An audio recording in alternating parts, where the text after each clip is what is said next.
ඉන්නකොට අපේ නාමල් කරුණාරත්න ඇමතිතුමාලා අපි ළඟට ඇවිල්ලා කිව්වේ අපි ගොවියා වෙනුවෙන් කතා කරනවා. අපි ගොවියෝ කියන තැන හිටියේ. නමුත් එතුමා අද කියනවා නෑ ගොවියන්ට කිසි ප්‍රශ්නයක් නෑ. දැන් ගොවියෝ හරි සතුටුයි. ඔබතුමා ඇවිල්ලා බලන්න ගොවියෝ සතුටින් ඉන්නේ කියලා. මම මේ පක්ෂ වෙනුවෙන් කරදියා දීපු මිනිස්සෙක්. මම පෝලිං බූත් එකේ ඉඳලා පක්ෂේ දේශපාලනේ උපරිමයට වැඩ කරලා මේ ආණ්ඩුව හදලා අද ලැජ්ජා වෙනවා ගමේ ඉන්න බැරි තත්ත්වයකට හැදිලා තියෙනවා. මේ කියන්නේ අපි දුක් විඳලා හදපු ලුණු මේ අද පැලවෙනවා මේ කුරුල ඒ හින්දා අතිගර ජනාධිපතිතුමනි ඔබතුමා මේ ගැන අවධානය යොමු කරන්න. මේ ඇමතිවරු කියන සෙල්ලම් දැම්මොත් ඔබතුමා හෙට අනිද්දා ගෙදර අපි ආණ්ඩුව ගන්නකොට ලොකු ලුණු නිෂ්පාදනයේ තිබුණේ 2023 මෙට්‍රික් ටොන් 7000ට අඩු ප්‍රමාණයක්. එතකොට මෙදා ලොකු ලුණු නිෂ්පාදනයේ කීයද?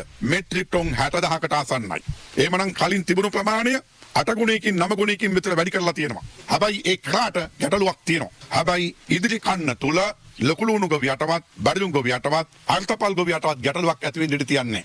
ඒ ගැටලු සියල්ල නිරාකරණය කරනවා.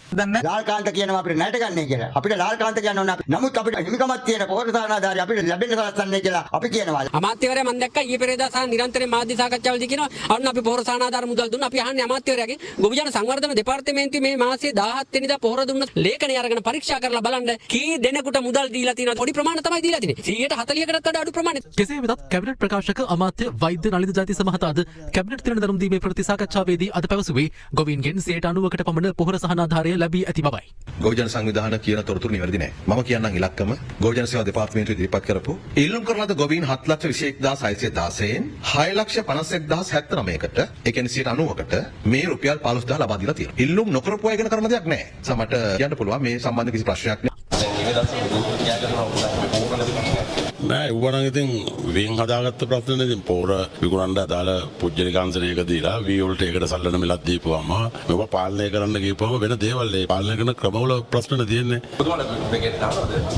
නැත්තම් මං හදලා මං කන්නේ මම යම්කිසි කාරණයක් ඉදිරිපත් කරා. ඒ කාරණය බොරු, ඒ කාරණය අසත්‍යයක්. විපක්ෂ නායකවරයා හැටියට ඇත්ත කතා කරන්න ඕන.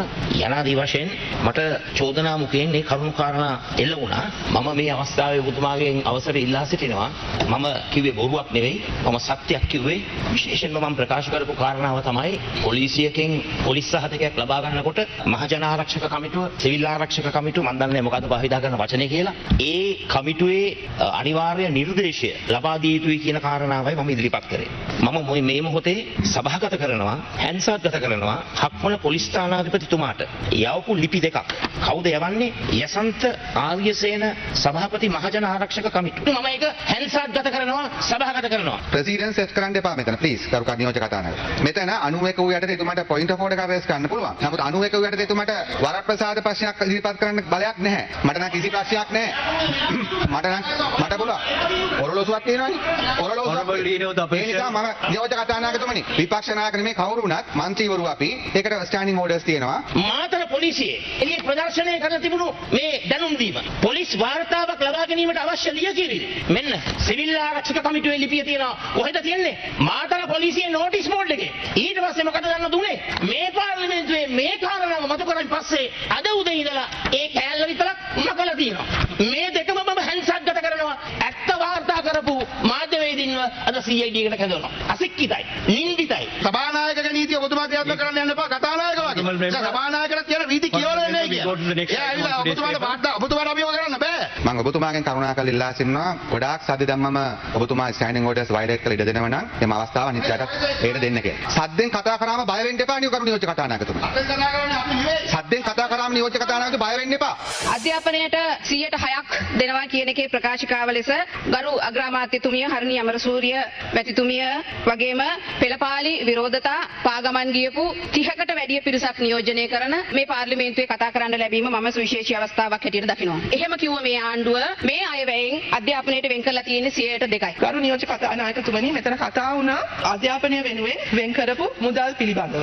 එතෙන්දී අපිට පිළිගන්න වෙනවා අවුරුදු ගණනාවකට පස්සේ වෙන් වෙච්ච වැඩිම මුදල මේ 2026 වෙන් වෙලා තියෙනවා. ඒ බිලියන 7.04ක්. අපි කොතනකවත් කිව්වේ නැහැ අපේ පළවෙනි වසර තුල 106ක් අපි දෙනවා කියලා. ඒක ඇත්ත වශයෙන්ම මෙතන ඉන්නවා 2012 ඉඳන් මේ සටන වෙනුවෙන් පෙනී හිටපු අය. අපි ඒ වෙලාවෙවත් කිව්වේ නැහැ එකපාරට පාටම 106ක් දෙන්න ඕනේ කියලා. මොකද අපි දන්නවා ප්‍රතිපත්ති හදමින් ආයතන ශක්තිමත් කරමින් තමයි එතනට යන්න පුළුවන්. නිකන් මුදල් දැම්මට මේ ප්‍රශ්න විසඳන්නේ නැහැ. මේ ඇමතිවරුන්ට කියන්නේ මේ රටේ මිනිස්සු බලාගෙන ඉන්නවා. ඉංග්‍රීසි බැරි නම් පැත්තකට ගිහලා ක්ලාස් එකකට ගිහලා ඉගෙන ගන්න කියන්නේ. අධ්‍යාපනය දැන් තියෙන්නේ ඇමතිවරුන්ට උගන්වන්න වෙලා තියෙන්නේ. අධ්‍යාපනයේ ළමයින්ට උගන්වන්න කෙසේ වෙතත් හිත වරද්ද මොකද්ද මේ පාර්ලිමේන්තුවේ. බැරි නම් මං වගේ කියලා බෑ කියලා සිංහලෙන් කතා කරලා නිකන් ඉන්න ඕන. පච වෙනවා එකේ සීමාවක් තියෙන්නේ මේ පච වීමේ සීමාවක් තියෙන ඕන කෙනෙක්ගේ. ඊළඟ එක තමයි අගමැතිතුමිය දැන් මේ සංවර්ධන නිලධාරීන්ගේ ප්‍රශ්නේ. මේවා ඡන්ද කාලේදී පොරොන්දු වුණා. හැබැයි ඡන්දෙන් පස්සේ ඒවා දැන් අමතක වෙලා තියෙනවා. 16000ක් අදත් පාරේ. අණ්ඩුවටත් අමාරුකම් තියෙනවා. අපි ඒවා පිළිගන්නවා. නමුත් මේවා ඕගොල්ලෝ පුරුදු කරපුවා. උපාධිධාරීන්ට රස්සාවල් දෙන්න කියලා පොලිමේ ගිහිල්ලා ඇවිල්ලා මේ කරපු පුරුදු කරපුවා. මට මතක් වෙනවා අක්‍රෝෂ භාරද්වාජ බමුණා බුදුහාමුදුරු හම්බෙලා දවසක් බුදුහාමුදුරු හොඳටම දොස් කිව්වා. බුදුහාමුදුරන්ට බැන්නා. නපුරු වචන වලින් බැන්නා. බුදුහාමුදුරු ඉවසීමෙන් අහගෙන ඉඳලා කිව්වා ඔබගේ ගෙදරට කවුරු හරි ආවොත් ඔබ හොඳට සලකනවද? ඔව් මම හොඳට සංග්‍රහ කරනවා. ඒ ආපු කෙනා ඒ සංග්‍රහය බාරගත්තේ නැතුව මොකද කරන්නේ? නෑ ඒක එහෙනම් මමම බාර ගන්නවා. ඒ නිසා උදේ ඉඳලා ඔයාලා කොහොම කීප ටික අපි එකක්වත් බාර ගන්නෑ. අර බුදුහාමුදුරු කිව්වා වගේ කියන්නේ ඒ ටික ඔයාලම බාර ගන්න. ඔය අධ්‍යාපනයට විනාශ කරපු කට්ටිය තමයි මේ ඉන්නේ. එයාලට ප්‍රශ්නයක් නෑ. යාළුවගේ ළමයි කේම්බ්‍රිජ් ඔක්ස්ෆර්ඩ් එහෙම නැත්නම් වෙනත් විශ්වවිද්‍යාල වල භාණ්ඩාගාරයෙන් සල්ලි ටික අරගෙන පින්නට ඉගෙන ගන්න. හේ මම අපේ අමාත්‍යාංශයට තියෙන 311ක් අපේ මන්ත්‍රීතුමා ආයතන. මම ආයතන 84කට ගියා. මම මේකට යනකොට ගල් සභාපතිතුමා කියනවා මේක කලින් නම් ඇමති කෙනෙක් ඇවිල්ලා නෑ කියලා. ඔන්න මෙයාලගේ වැඩ. හැබැයි කොළඹ ක්ලබ් එකකට ගිහින් ආවනම් කියයි ආපු නැති දවසක් නෑ කියලා. ඒවට කියනවා. ඔයාලා මොකක්ද ඇත්තටම කරේ? බය වෙන්න එපා අපි හදනවා. දැන් ඔබතුමා බොහොම ආවේගශීලීව කිව්වා මේගොල්ලෝ කිසි දෙයක් කරලා නැහැ. අපි ඒක පිළි අරගෙන කතා කරමු. එතනින් එහාට යන්නනේ හදන්නේ. දැන් මෙවර මේ ගන්න උත්සාහය අద్භූත ප්‍රතිසංස්කරණය. අපි කවුරුන් නොදන්න ප්‍රතිසංස්කරණය. PowerPoint presentation එකකින් විතරක් දැකපු ප්‍රතිසංස්කරණය කල්පනා කරලා බලන්න. ඉතාමත්ම අවදානම් සහගත ප්‍රතිසංස්කරණ. විශේෂයෙන්ම අපි මේ Gen Z Gen Z හැටියට Gen Alpha හැටියට කතා කරන නව පරම්පරාවේ අපේක්ෂාව මුදුන්පත් කරගන්න ආකාරයක්. නව පරම්පරාවේ මහපොදු සාධකයේ හැටියට එන්නේ entrepreneurship. ඔවුන් ව්‍යවසායකත්වය බලාපොරොත්තු වෙන අධ්‍යාපන ක්‍රමය තුලින්.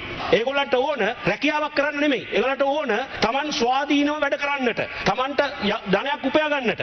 මේ ප්‍රතිසංස්කරණ තුල කොතනද සඳහන් වෙන්නේ මේ ස්වායත්ත ස්වාධීන දරුවා වැඩිහිටියෙක් හැටියට එළියට එන විදිහ. මේ ලෝකයේ තියෙනවා කියලා මනස්ගත ප්‍රතිසංස්කරණ තෝගයක් පිටරටින් එවලා තියෙනවා. ඒවා පිටරටින් ගත්තටම පිටරට දේවල් අපිට එහෙමම ගැලපෙන්නේ නැහැ. මේ බටහිරින් හරි කොහෙන් හරි ගෙන ආපු අටමගලයක් දාන්න හදනවා. දැන් මේ ඉස්කෝලේ ඔක්කොම අවුල් වෙලා තියෙන්නේ. අධ්‍යාපන ඇමතිතුමිය එතුමිය අවාසනාවකට වගේ අපේ නිදහස් අධ්‍යාපනයේ ප්‍රොඩක්ට් එකක් නෙමෙයි. ඒක නිසා එතුමිය සමහරට අපේ මේ විශ්වවිද්‍යාල අධ්‍යාපන පද්ධතිය පිළිබඳ බෞද්ධලික අත්දැකීම් නැතුව ඇති. මෙතන ඇවිල්ලා අපේ ආවේගශීලීව කෑ ගහලා වැඩක් නැහැ. ආදරණීය ඇමතිවරු කතා කරන්නට ඕන මේකේ තියෙන ඇත්ත ප්‍රශ්නේ. දැන් අපේ ඇමතිතුමා ඊයේ පෙරේදාද ඉංග්‍රීසියෙන් කතාවක් කරමින් ඉන්න.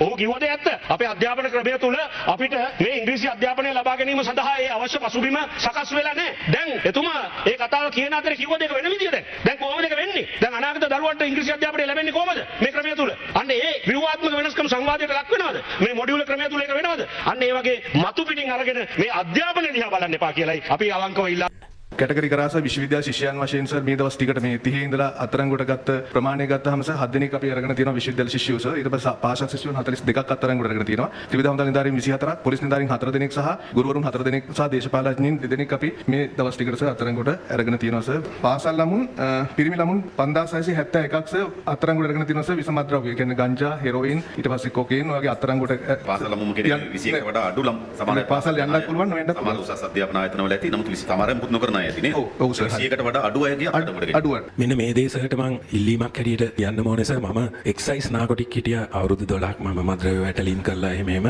අපි අල්ලන මද්‍රව්‍ය ඒවා ඒ මොහොතේම ඩිස්ට්‍රොයි කරන්න වැඩපිළිවෙලක් හැදුවේ නැත්තම් සර් ඒක අපහු යෑමේ සම්භාවිතාව වැඩි ඉන්ඩස්ට්‍රි එකට ඒ කාලේ සර්ට මතක ඇති ගිය ආණ්ඩු තිබුණු කාලේ මෙච්චර ඇල්ලුවේ නෑ නමුත් කිලෝ කීපයක් ඇල්ලුවා ඒ සමහර අවස්ථාවල කිලෝ 8ක් අල්ලුවා ඒ වෙලාවේ ඒ කිලෝවට කුරක් කම්පිටි වුණා අල්ලපු ගමන් ඒ පළාතේ මැජිස්ට්‍රේට් එතෙන්ට ගෙන්නලා සාම්පල්ස් මැජිස්ට්‍රේට් ඉස්සරහ අරගෙන ඒවා සීල් තියලා අර මද්‍රව්‍යතෝගේ ඒ වෙලාවෙම ඕන රස පරීක්ෂක නැත්තම් රස පරීක්ෂකව බදවගෙන ඒ අල්ලන මද්‍රව්‍ය ඒ වෙලාවෙම ඩිස්ට්‍රොයි කරන්න පුළුවන් නම් නීතියක් ගෙනල්ලා සර් ඒක සර් ගොඩාක් වටිනවා මේ මහත්මයා කියපු ඒ ඇස්පෙක්ට් එක ගැන අපි බලලා තියෙනවා ඒ අනුව දැන් අපිට අවශ්‍ය වෙනවා නෛතික ප්‍රතිපාදන සකස් කරන්න ඒ අනුව අපි කමිටුවක් පත් කරගෙන යනවා ඒ සම්බන්ධයෙන් නීතියක් ගේන එක තමයි වඩා සුදුසු අපිට කොච්චර කාලයක ආවිද?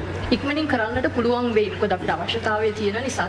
මිනිියක් මරුවොත් පාරේ මැජිස්ට්‍රේට් එනවනේ එතෙන්ට ඇවිල්ලා බලනවා. සංගීත කෙරෙහි තර්ක තියෙනවා දැන් මිනිහක් මැරුණොත් ඒතර මයිස්ත්‍රාස්වර එක්ක ඇවිල්ලා එතන ඉතින් සාධක තමයි නඩුවකට ගන්න බොඩියක තියන් ඉන්නේ නෑනේ නඩුව ඉවර වෙනකන්. ඒතර ඇයි මෙතෙන්ට බැරි? දැන් 3000 ගාණක් අල්ලලා තියෙනවා. කිලෝ අයිස් හෙරොයින් ඕවා ටික ගියොත් කොහොමද සර්? අපිට මාස කීයක් වියාවිද ඔබතුමිලට අවසන් කළ දෙන්න? පුළුවන් තරම් අපි මාර්තු වෙනකොට මාර්තුවට කලින්. නෑ නෑ මිනිස්සුන්ට ලොකු සැකයක් තියෙනවා. සැකේ එන්නේ මෙච්චර අහු වෙනවා. ඒත් තියෙනවා නම් මාකට් එකේ. ඒකනේ සර්. ඒතකොට මිනිස්සු අහු වෙනවා තමයි එන්නේ කියලා නේද? ඒකනේ තියෙන්නේ ප්‍රශ්නේ නේ. දැන් අපි මාර්තු වෙනකොට නීතිය සම්මත කරලා මේක නේද?